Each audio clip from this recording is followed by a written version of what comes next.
morning all. On our microeconomics syllabus, we have a small portion explaining the reasons for market failure. So, what are the reasons due to which a market may fail? So, accordingly, there are mainly 6 reasons, as mentioned in the board. There are 6 reasons due to which a market may fail in society or in the economy. One is the lack of public goods. Second is the under-provision of merit goods. And third, over-provision of demerit goods. Fourth, tax and subsidies provided by the government. Fifth, abuse of monopoly. And finally, negative and positive externalities. So, let's go to the first point, lack of public goods. So, we are very comfortable with the term public goods. Public goods are goods which can be understood by just 2 words: non-rivalrous in consumption and non-excludability. So, lack of public goods in the society may lead to market failure. So, we all know that public goods are mainly provided or produced in an economy for the benefits of the people or the civilians or of the society. They are not profit oriented. They are mainly for the welfare and other benefits for the society. So, lack of such goods, namely, for example, defense, can lead to market failure. Secondly, the under-provision of merit goods. As I mentioned, public goods here, merit goods are goods. We already know what merit goods are. Merit goods are goods which, when are consumed by a person, has a positive effect, a positive externality to the society or the people surrounding him. For example, let's again take the example of defense. So, in the case of defense, not every civilian of the country are paying for the country's defense. But defense for the country is primordial. It is required for the safety and security of the country. So, the under-provision or the ill-provision of such goods, merit goods, may lead to market failure or market glitches. And on the converse sense, we can also say that the over-provision of demerit goods, which are an opposite to the merit goods, which are, when consumed by an individual, has a negative externality effects in the society. Such as, for example, let's take the instance of alcohol, tobacco, drugs, and other commodities, which when used or when overused may lead to activities and other problems to the people and the surrounding areas of the person who is actually consuming the demerit goods. So, the over-provision of demerit goods, maybe the production and the consumption of demerit goods and the demand for demerit goods in the economy may be so much that we may overly produce more of the product and may lead to the overproduction and may lead to market failure. Fourthly, abuse of monopoly. We all know what monopolies are. Monopolies is in market structures. We know that when one end starts from perfect market competitions, the other ends at monopoly. Monopoly is a market structure where there is only a single buyer. There is only a single seller for a particular commodity, and he has all the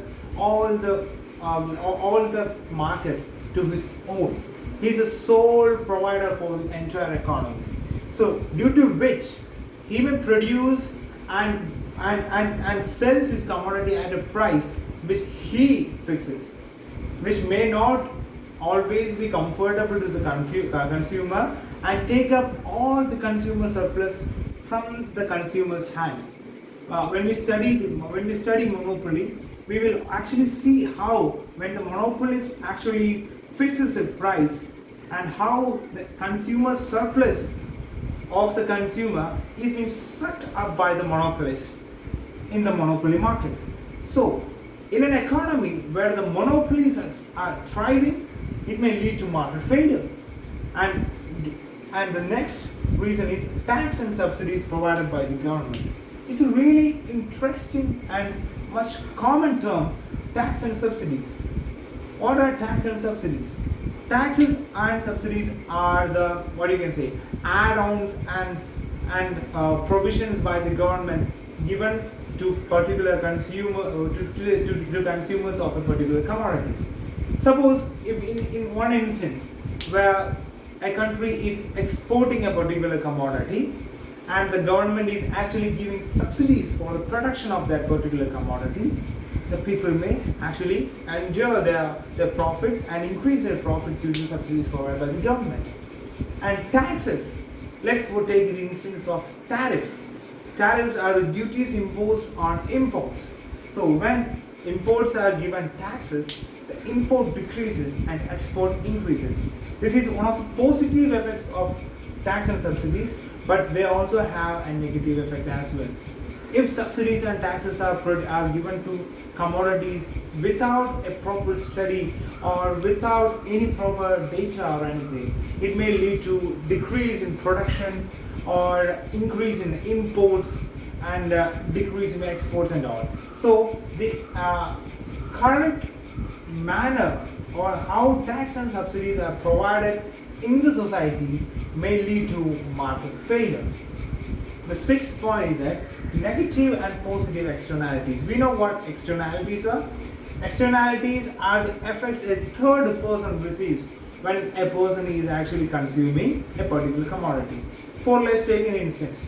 I am taking a coronavirus vaccine.